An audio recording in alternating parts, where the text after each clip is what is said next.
Good evening ध्येय प्रकाशन अकॅडमीमध्ये आपले सहर्ष स्वागत आहे. आपण इयत्ता 8वी विषय विज्ञान आपले काही पाठ पाहिले ते आज आपण पाहणार आहोत. चला बघा, आपला 16वा पाठ आहे प्रकाशाचे परावर्तन. कोणता पाठ आहे? प्रकाशाचे परावर्तन. आता प्रकाशाचे परावर्तन म्हणजे काय तर बघा, जेव्हा प्रकाशाची किरणे एखाद्या पृष्ठभागावर पडतात तेव्हा ते त्या पृष्ठभागावर काय होतात? परत फिरतात. त्या प्रकाशाच्या परत फिरण्याच्या क्रियेला काय म्हणले आहे? प्रकाशाचे परावर्तन म्हणले आहे. परत बघा, जेव्हा प्रकाशाची किरणे एखाद्या पृष्ठभागावर पडतात आणि ती परत त्या पृष्ठभागावर परत फिरतात, अशा या फिरण्याला काय क्रियेला प्रकाशाचे परिवर्तन असे म्हटले आहे. आता परावर्तनाचे नियम बघा, 3 महत्वाचे नियम कोणते आहेत? आपत्कोन आणि परावर्तन कोण करतात? त्यांचे मापन एकदम समान असते. दुसरे आहे आपत्य किरण व परावर्तित किरण हे अनुस्तंभक आहे, एकच प्रतलात काय होतात? असतात. तिसरे आहे आपत्य किरण परावर्तित किरण हे स्तंभरेषेच्या काय असतात? विरुद्ध बाजूस असतात. आता काय महत्वाची संज्ञा बघा,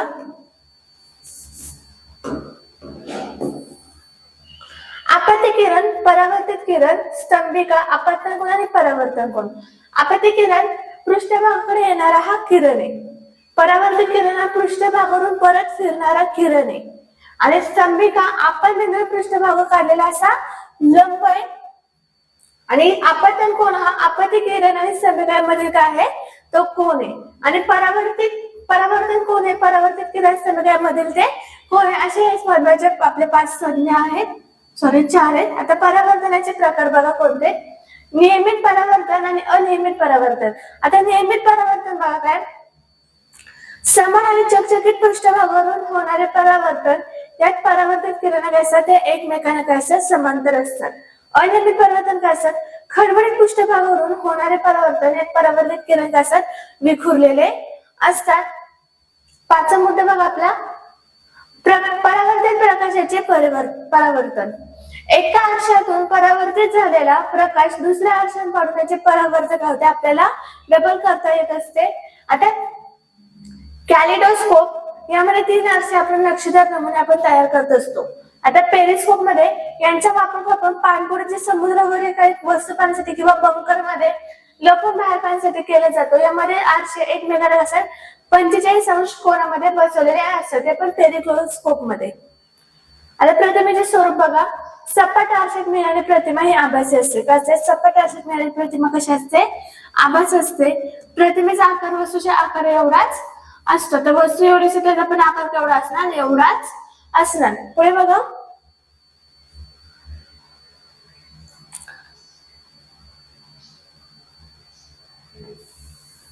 आता प्रतिमेच्या आरशापासून अंतरी वस्तूच्या आरशापासून काय असतात?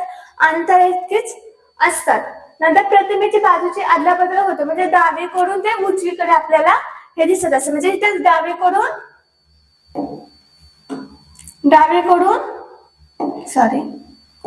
हे आपल्याला उजवीकडे असे आपल्याला हे दिसत असतात. पुढे बघा, त्या पाठामध्ये सध्यालेलीच पाहूया आपण. प्रकाशाच्या परावर्तनाच्या नियमानुसार आपत्य कोन आणि परावर्तन कोन यांच्यात कोणता संबंध आहे? बघा, I डॅश आर इकडे I डॅश बरोबर I प्लस आर बरोबर 90 अंश सेल्सिअस. तर आपले उत्तर असणार आहे आर बरोबर. ओके. दुसरा आहे आर आपत्य कोन 300 अंश सेल्सिअस असेल तर परावर्तन कोन किती अंशांचा असेल? 60 अंश, 30 अंश, 90 अंश की 15 अंश. तर किती अंशाचा असेल? तर 30 अंशाचा असेल तो. तिसरा प्रश्न आहे, खडबडीत पृष्ठभागावरून होणाऱ्या परावर्तनाला काय म्हणतात? नियमित परावर्तन, अनियमित परावर्तन, अपवर्तन, पारंपरिक परावर्तन. तर खडबडीत पृष्ठभागावरून होणाऱ्या परावर्तनाला अनियमित परावर्तन असे म्हटले जात असते. आता पेरिस्कोप मध्ये 2 आरसे असतात, एकमेकांना किती अंशाच्या कोनात तिथे बसवलेले असतात? तुम्हाला आता सांगितलं होतं 90 अंश, 60 अंश, 45 ला 30. किती अंशामध्ये? तर 45 अंशामध्ये कोनात ते बसवलेले असतात. 5वा आहे,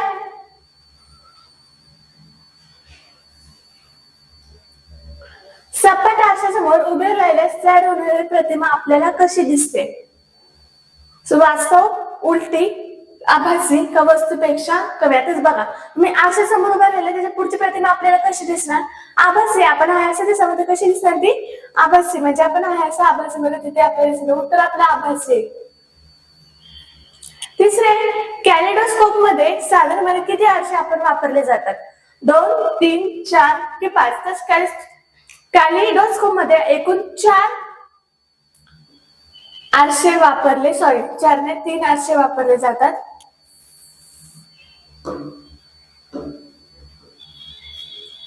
सातवा प्रश्न आहे, आपत्ती किरण आणि परावर्तित किरण यामध्ये स्तंभिका हे तिन्ही असतात. वेगवेगळ्या प्रतलात, एकच प्रतलात, एकमेकांना समांतर, विरुद्ध दिशेला. तर काय असतात? त्या एकाच प्रतलात असतात. एकाच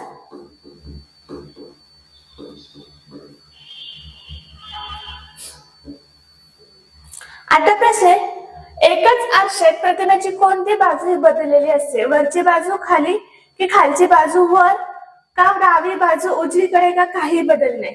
तर बघा आता सांगितलं डावी बाजू ही उजवीकडे. तर उत्तर काय आपलं? ओके. पुढचं पाहूया आपण पाठ. मानव निर्मित पदार्थ. आपल्या गरजा पूर्ण करण्यासाठी मानवाने नैसर्गिक पदार्थाला प्रक्रिया करून जे नवीन पदार्थ तयार केले जातात त्याला मानव निर्मिती पदार्थ असे म्हटले जाते. त्याचा पहिला पण प्लास्टिक.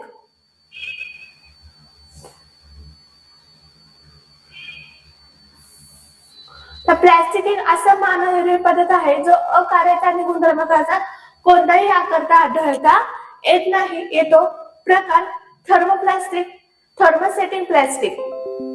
आता थर्मोप्लास्टिक, ज्या प्लास्टिकला उष्णता दिलं त्यांचा आकार काय होतो?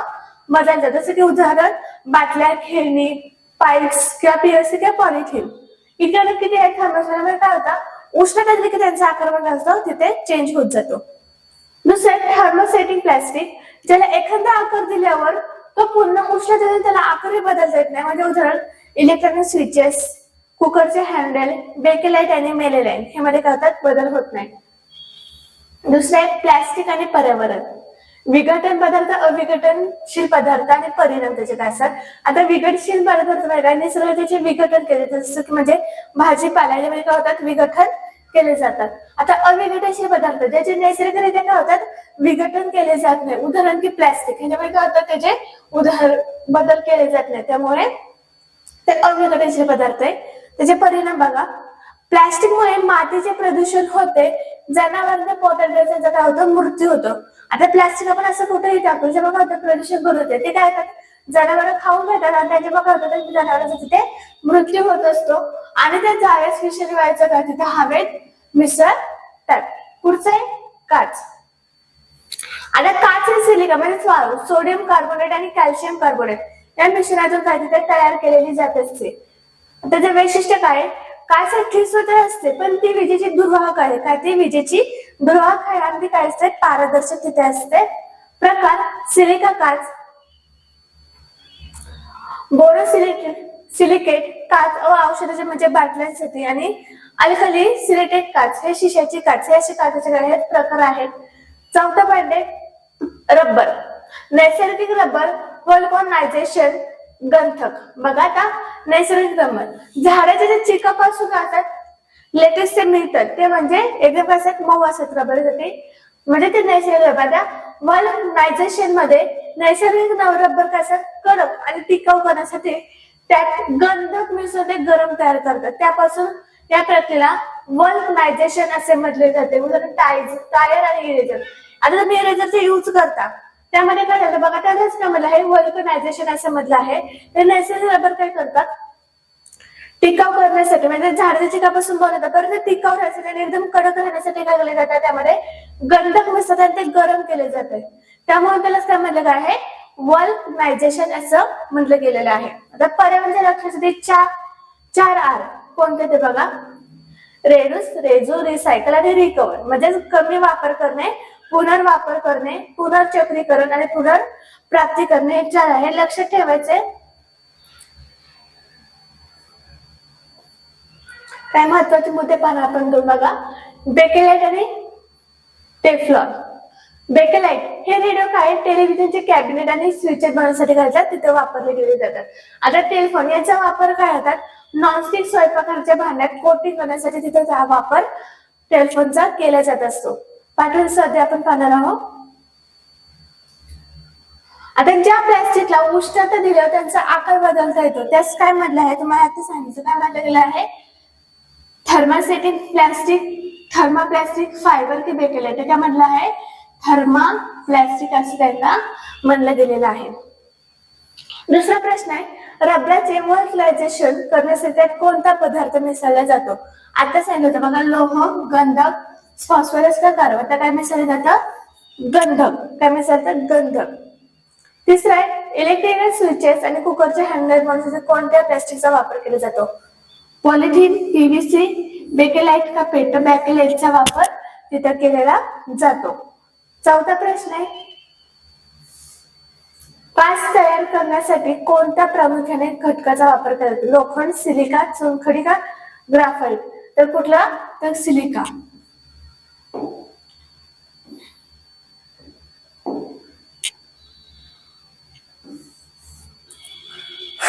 आता पाचवा प्रश्न आहे, नॉनस्टिक स्वयंपाकाच्या भांड्यावर कोणत्या पदार्थाचे कोटिंग असते, मेलमाइन, टेलिफोन, नायलॉन का रेयॉन, तर टेलिफोनचे काय असते, स्वयंपाकाच्या भांड्यावर कोटिंग असते.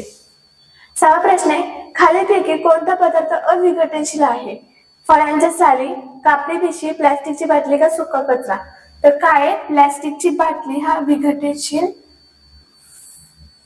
पदार्थ आहे.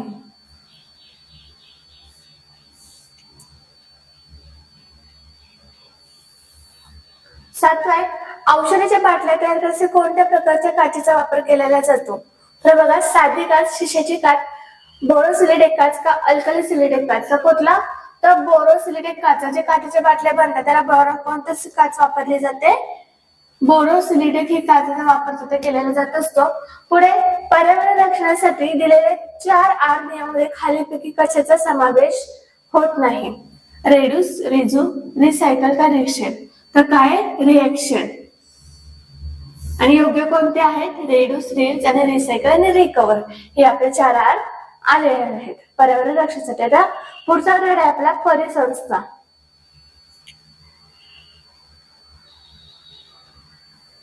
बघा, सजीव आणि सभोवतालचे निर्जीव, सजीव आणि त्याच्या सभोवतालचे काय असतात, निर्जीव, यांचे घटक यांच्यातील परस्परांचा म्हणजेच काय, परिसंस्था होय. बघा, सजीव आणि निर्जीव यांच्या सभोवतालचे निर्जीव या घटक यांच्यातील परस्परावलंबनास काय म्हटलं गेलेलं आहे, परिसंस्था. परिसंस्थेत ऊर्जा आणि पोषक द्रव्याचे काय साखरे काय असते, तिथे चक्र हे सुरू असते. आता परिसंस्थेचे काही घटक आहेत बघा, मुख्य 2 घटक, अजैविक घटक. अजैविक घटक मध्ये काय, हवा, पाणी, सूर्यप्रकाश, खनिजे आणि तापमान. आता जैविक घटक,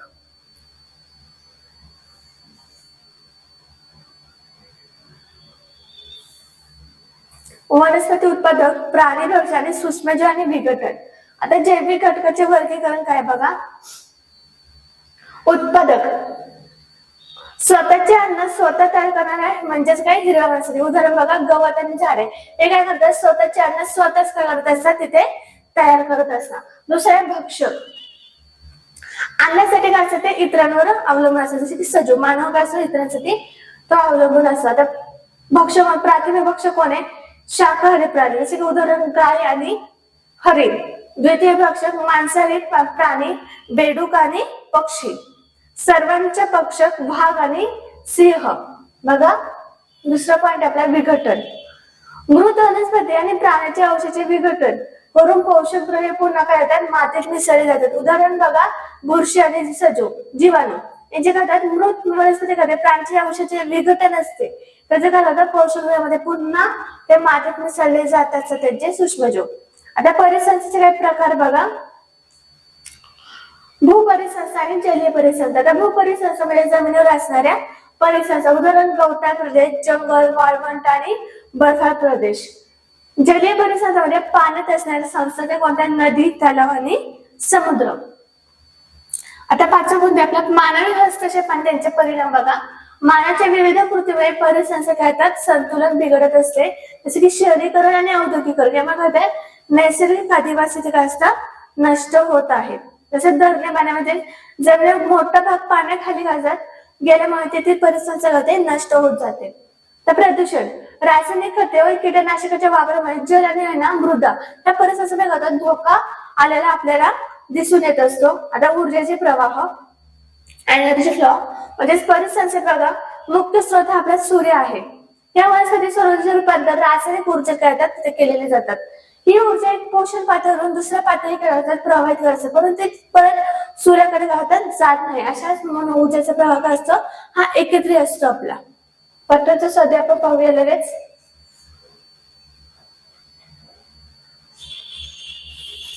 बघा परिसंस्थेत ऊर्जेचा मुख्य स्रोत कोणता आहे? पॉइंट आहे पाणी, सूर्य, अन्न का हवा? तर काय आहे? परिसंस्थेत ऊर्जेचा मुख्य स्रोत आहे हवा, सूर्य आहे. दुसरा आहे स्वतःचे अन्न स्वतः तयार करणाऱ्या सजीवांना काय म्हणले जाते? भक्षक, विघटन, उत्पादक की मांसभक्षक? तर स्वतःचे अन्न तयार करणाऱ्या पदार्थांना सजीवांना उत्पादक असे म्हटले जात असते. तिसरा आहे खालीलपैकी कोणता घटक परिसंस्थेचे अजैविक घटक आहे? वनस्पती, प्राणी, सूर्यप्रकाश, सूक्ष्मजीव? तर काय आहे? जैविक घटक कोणता आहे? सूर्यप्रकाश. मृत प्राण्यांच्या अवशेषांचे विघटन करून पोषक द्रव्ये मातीत मिसळण्याचे काम कोण करते? तर प्राथमिक भक्षक, उत्पादक, विघटन आणि सर्वाचे भक्षक. तर मृत प्राण्यांच्या अवशेषांचे विघटन करून पोषक द्रव्ये मातीत मिसळण्याचे काम हे विघटन करत असते.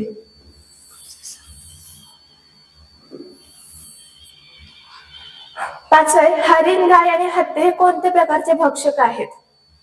प्राथमिक भक्षक, द्वितीय भक्षक, सर्वाचे भक्षक, उभयाहारी? तर हरिण, गाय आणि हत्ती हे कोणते भक्षक आहेत? तर प्राथमिक म्हणजे शाकाहारी भक्षक आहेत. सहावा प्रश्न आहे परिसंस्थेतील ऊर्जेचा प्रवाह कोणत्या स्वरूपात असतो? दुहेरी, चक्राकार, एकरी, उलट दिशेने? तर काय असतो? परिसंस्थेचा ऊर्जेचा प्रवाह कसा असतो? आपण आता सांगितलं एका पातळीवरून दुसऱ्या पातळीवरती येत नाही, तर म्हणजे कोणता? एकरी प्रवाह. वनवे. सातवा जंगल, वाळवंट आणि गवताळ प्रदेश कोणत्या परिसंस्थेचा प्रकार आहेत? जलीय परिसंस्था, भूपरिसंस्था, मानव निर्मित परिसंस्था की यापैकी नाही? तर कोणती आहे? भूपरिसंस्था. जंगल, वाळवंट आणि गवताळ प्रदेश जे भूपरिसंस्थेचे प्रकार आहेत. सहावा विभाग आणि स्त्रीय परिस्थिती कोणत्या स्तरावर येतात? उत्पादक, प्राथमिक, भक्षक, सर्वाचे भक्षक, विघटन? तर सर्वांचं भक्षक ह्याच्यामध्ये ते स्तरावर येत असतात. पुढचा पाठ आहे ताऱ्यांची जीवनयात्रा. त्यामध्ये ताऱ्यांचा जन्म.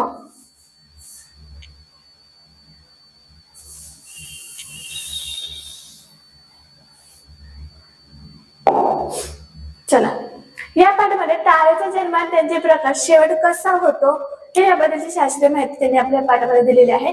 आता बघा ताऱ्याची निर्मिती. अवकाशात वायू आणि धूलिकण यांचे प्रचंड असतात, तिथे ढग असतात. यामध्ये तेजोमेघ असे म्हटले जाते. काय म्हटले जाते? तर तेजोमेघ असे म्हटले जाते. आता गुरुत्वाकर्षण हे कण काय येतात? एकत्र येतात, त्यांचे आकुंचन होते व तापमान वाढते. या प्रक्रियेला काय म्हटले जाते? ताऱ्यांचा जन्म असे म्हटले जाते. कशा बघा गुरुत्वाचे जे कण आहे ते काय एकत्र आकुंचन पाहून त्यांचे तापमान वाढते. याच प्रक्रियेला काय म्हटलं आहे? ताऱ्याचा जन्म. ताऱ्याचा गुणधर्म काय आहे बघा?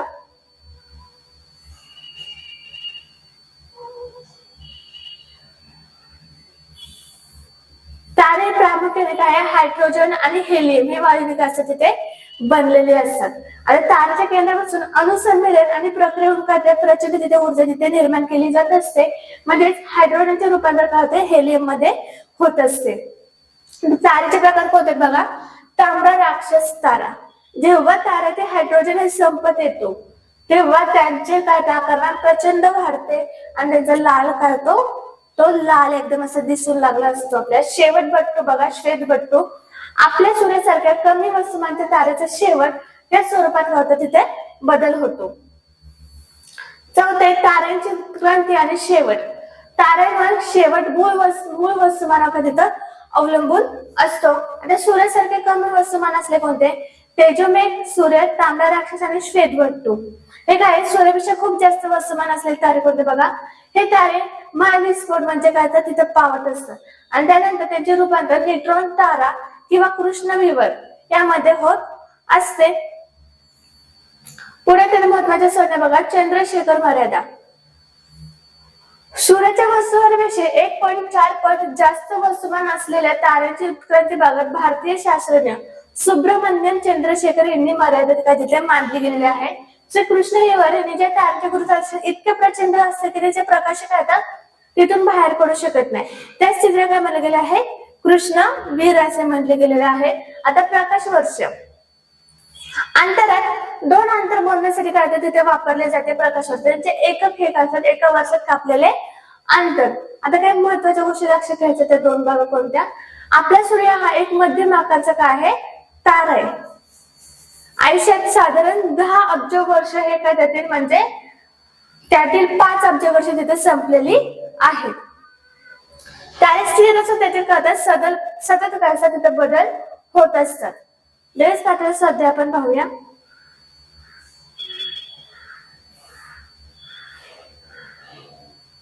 बघा, पहिल्या ताऱ्याचा जन्म कोणत्या प्रचंड वायूच्या धुलिकांच्या ढगापासून होतो. आकाशगंगा, तेजोमेघ, कृष्णविवर का गृहमाला. तुम्हाला काय सांगितलं होतं मी, तेजोमेघ ह्या वायूच्या धुलिकांच्या ढगापासून होता ताऱ्याचा जन्म होतो. दुसरे, ताऱ्याच्या केंद्राकडून प्रामुख्याने कोणत्या वायूचे अणुसंमेलन होते. हेलियम, ऑक्सिजन, हायड्रोजन की नायट्रोजन. तर ताऱ्याच्या केंद्रातून प्रामुख्याने हायड्रोजन वायूच्या अणुसंमेलन होते. तिसरा, सूर्यासारख्या मध्यम वस्तुमानच्या तारेची अंतिम अवस्था कोणती असते. न्यूट्रॉन तारा, कृष्णविवर, श्वेतबट्टूक, तांबडा राक्षस तारा. तर काय सूर्यासारख्या मध्यम वस्तुमानच्या तारेची अंतिम अवस्था काय असते, श्वेतबट्टूक.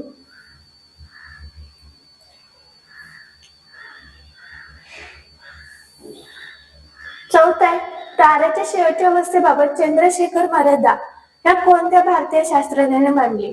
सी.व्ही. रामन, डॉक्टर सुब्रमण्यम शेखर, डॉक्टर होमी बाबा, डॉक्टर ए.पी.जे. अब्दुल कलाम. सुब्रमण्यम शेखर यांनी काय केले आहे, ताऱ्याच्या शेवटच्या अवस्थेबाबत मर्यादा मांडली गेलेली आहे. पाचवा आहे, ज्या अवकाशीय वस्तूचे गुरुत्वाकर्षण इतके तीव्र असते की ते प्रकाश बाहेर पडू शकत नाही त्याच काय मानले जाते.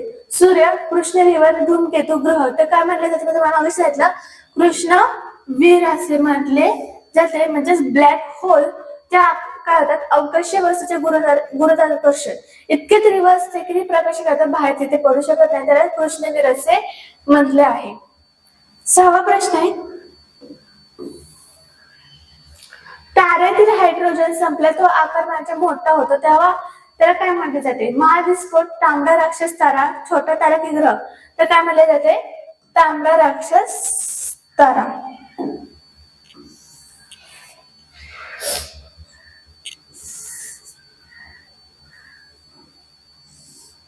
पुढच्या सातवा, सूर्याच्या वस्तुमानाच्या तुलनेत 8 पट पेक्षा जास्त वस्तुमान असलेल्या ताऱ्याचा शेवट कशात होतो. श्वेतबट्टू, नुसता वायू, महाविस्फोट की ग्रह. तर काय होतो, महाविस्फोट. म्हणजे सूर्याच्या वस्तुमानाच्या तुलनेत 8 पट पेक्षा जास्त वस्तुमान असलेल्या ताऱ्याचा शेवट कशावर होतो, महाविस्फोट मध्ये होतो. आठवा प्रश्न आहे, प्रकाश एका वर्षात जेवढे अंतर कापतो त्या अंतराला काय म्हटले जाते. किलोमीटर, प्रकाश वर्ष, खगोलीय एकक मेल. तर प्रकाश एका वर्षात जेवढे अंतर कापतो त्याला प्रकाश वर्ष असे त्या अंतराला म्हटलेले आहे. आपण इथेच थांबूया. Thank you so much.